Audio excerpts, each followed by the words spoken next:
This is Santa Fe Railway, Southeast Kansas, May 27th, 1936. The movement of the train rocked me like a lullaby. I closed my eyes to the dusty countryside and imagined the sign I knew only from stories. The one just outside of town with big blue letters. Manifest, a town with a rich past and a bright future. I thought about my daddy, Gideon Tucker. He does his best talking in stories, but in recent weeks those had become few and far between. So on the occasion when he'd say to me, "Abilene, did I ever tell you about the time?" I'd get all quiet and listen real hard. Mostly he'd tell stories about Manifest, the town where he had lived once upon a time.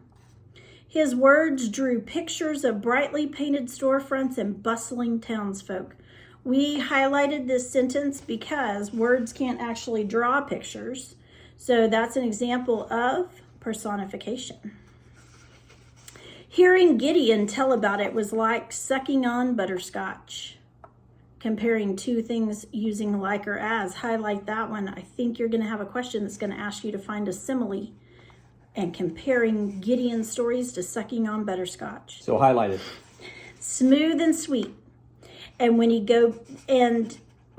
go back to not saying much, I'd try recalling what it tasted like. Maybe that was how I found comfort just then, even with him being so far away. So he's not with her. He is not with her. How far away is he? He's a long way. We're about to find out. Yes, we are. By remembering the flavor of his words. But mostly I could taste the sadness in his voice when he told me I couldn't stay with him for the summer while he worked a railroad job back in Iowa. Back in Iowa. So from Kansas to Iowa, she's arrived by herself. In Kansas. This is very colorful language that they're using because she's talking about like tasting sadness and just all the like descriptions go with. It's a descriptive story. A descriptive story, thank you. And back in the day, in 1936, Iowa was not a jump in the car, we'll be there before noon kind of thing. It was multiple days on car, if there was a road that got you there, or by train. Yeah. Something had changed in him. It started the day I got a cut on my knee, got bad, and I got real sick with infection. The doctor said I was lucky to come out of it. But it was like Gideon had gotten a wound in him too, only he didn't come out of it, and it was painful enough to make him send me away. And who is Gideon? Her dad. Her daddy. And did he really get a cut? No. It just felt like it. It just felt like it because she got a cut and got super sick. And he felt like he couldn't take care of her. Did she get scarlet fever? No, she got a cut and got an infection. I just wondered if the infection produced scarlet fever. I don't think so. It didn't say so. No, but she thinks this is why he sent her away. Oh, I'm with you. I reached into my satchel for the flour sack that held my few special things. Okay, think about all the things we pack when we go on vacation. Mm-hmm. I've already started making a list for summer. Yeah. These are the things she had. And the satchel is like the backpack you carry to school. And a flour sack was like a burlap sack that they sold flour in. Mm-hmm. Today it's all paper. Yeah. She had a blue dress, 2 shiny dimes that she'd earned collecting pop bottles, a letter from Gideon telling folks that I'd be received by Pastor Howard at the Manifest Depot, and my most special something kept in a box lined with an old 1917 Manifest Herald newspaper, my daddy's compass. Always need to know which way is north. I don't think this compass is going to help her much. Mm. That's all she took with her. That's all she's got. It's 1936. Nobody had anything in 1936. Nobody had anything, but man, that would be scary. Yeah. In a gold case, it wore like a pocket watch, but inside was a compass showing every direction. Only problem was a working compass always points north. Thus, you got to know where north is. This one, the arrow dangled and jiggled every which way. It wasn't even that old. It had the compass maker's name and the date it was made on the inside. Saint-Dizier, October 8th, 1918. So when you read that, it's not Saint Dizier. Say it French, the right way. Saint Dizier. Gideon had always planned to get it fixed, but when I was leaving, he said he didn't need it anyway, what with the train tracks to guide him. Still, I liked imagining that the chain of that broken compass was long enough to stretch all the way back into his pocket, with him at one end and me on the other. Smoothing out the yellowed newspaper, for the 1,000th time, I scanned the page, hoping to find some bit of news about or insight into my daddy. But there was only the same old hogs and cattle report on one side and a Hattie Mae's News Auxiliary Charter Edition. First edition? First ever. On the other. Now, you gotta remember, hogs and cattle, wheat, corn, barley, soybeans, that's big news in Kansas. Why? Because it's a farming state. Ranch, farming, they need to know what the prices are.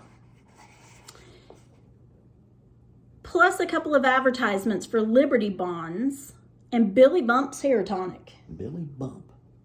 Who would have thought? Terrible. Billy Bump was selling in southeastern Kansas. So Liberty Bonds were the war bonds that people were buying in 1917, 1918 to support World War I. That is where correct. they were buying bonds, and then the government would say, hey, when this is over, you can turn in the bonds, you'll get your money back plus some extra. That's some interest.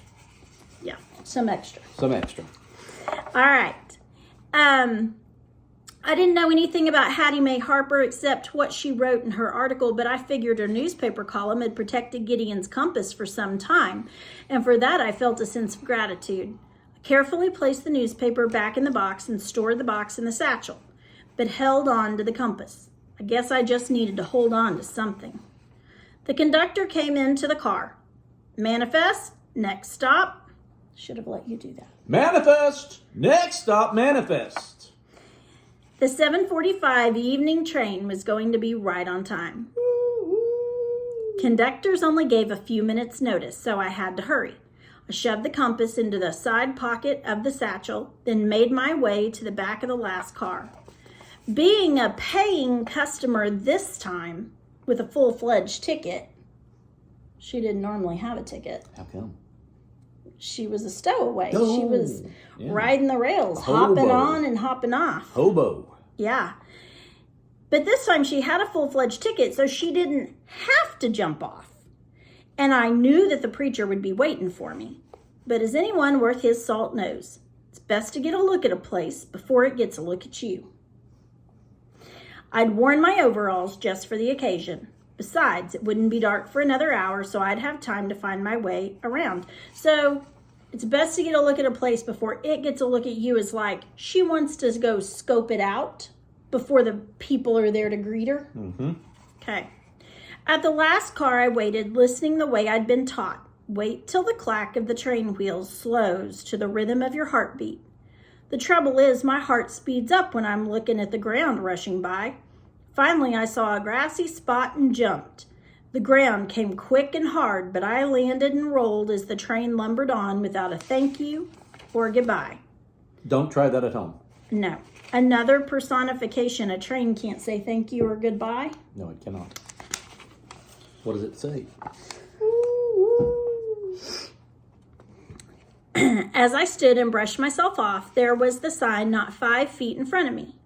You remember what it said from the beginning? Manifest, a town with a rich history and a bright future. Rich past A bright future. and a bright future. Well, here's the sign.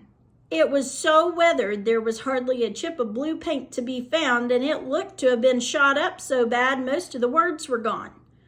All that was left read, Manifest, a town with a past. guess it doesn't have a bright future anymore. Guess not. Hattie Mae's News Auxiliary, Charter Edition. I'm pleased as punch to be commencing this groundbreaking column in the Manifest Herald. Wait, we have changed decades. Yes, now it's So 1917. it's basically the same time of year, but it's 1917, not 1936. 20 years earlier. Right, 19. Well, if you can account. And this is from the newspaper that held her daddy's compass. Right. My experience last year as an assistant copy editor of the Manifest High School newspaper, so she just graduated. Huzzah, huzzah for the Grizzlies. Oh, you're down there. I'm sorry. I'm like, where are you? That must be their mascot. The Grizzlies. Yes, like there's so many of those in southeastern Kansas. Has provided me with an eye for the interesting and a nose for news. After Uncle Henry talked it over with his people at the paper, he decided to give me a column anyway. Now, Uncle Henry's in Kansas. And what's his wife's name? Auntie M. Auntie M! Uncle Henry! No, it's not. They're from Kansas. Check it out. Yellow Brick Road. I know, but that's the Wizard of Oz. Different story. Same time period, 1930s. Same time period, yeah. But this is 1917. Anyway, so it sounded like they didn't want to give her a column, but Uncle Henry did it anyway. He was running the show. What with our nation involved in a great war and our young men leaving our sweet land of liberty, we must be vigilant on the home front. President Wilson has asked all of us to do our patriotic duty in supporting the war effort, and already many are answering the call. Hadley Gillen says Liberty bonds are selling quicker than half-inch nails at the hardware store. Mrs. Eudora Larkin and the Daughters of the American Revolution are sewing victory quilts. Eudora, I wonder what happened to the old bat. Even Miss Velma T. Harkrader generously donated our last week of senior chemistry class to making relief parcels for our lads in arms. Despite a minor explosion while we mixed her dyspepsia elixir, the parcels turned out beautifully, each wrapped in red, white, and blue gingham, and I am sure they will be received with great appreciation. Now it is time for me to hang up my crown as Manifest Huckleberry Queen of 1917 and trade it in for the hard scrabble life of a journalist. And here is my pledge to you, faithful reader. You can count on me to be truthful and certifiable in giving the honest-to-goodness scoop each and every week. So for all the who's, what's, whys, whens, and wheres, look at the backside of Hogs and Cattle every Sunday. Because if it's Sunday, it's Meet the Press. Oh my gosh. Hattie Mae Harper, reporter about town. Thank you, Hattie Mae. Okay, Billy Bump, you're up. We'll be back right after this. Billy Bump's Hair Tonic. Listen up, fellas. Do you have a dry, itchy scalp? Oh, wish you had more hair on your head? Is your hair turning the color of the old gray goat? Why, yes, it is. Thank you. Then Billy Bump's Hair Tonic is for you. Just rub a little on your hair and scalp before bedtime, and when you wake up, you'll already notice a clean, tingly feeling. This means your hair is alive, it's growing back, in the same color you remember from your high school days. When you were young, you were fit, you didn't have that gut on you. That's right, men, the ladies will notice the hair on your head. With a spring in your step, get Billy Bump's Hair Tonic today at your local barbershop. Tell them Billy sent you and get a free comb. Works on mustaches, sideburns too, but avoid contact with ears and noses. Buy Liberty Bond and save liberty with Billy Bump's Hair Tonic. Oh my gosh.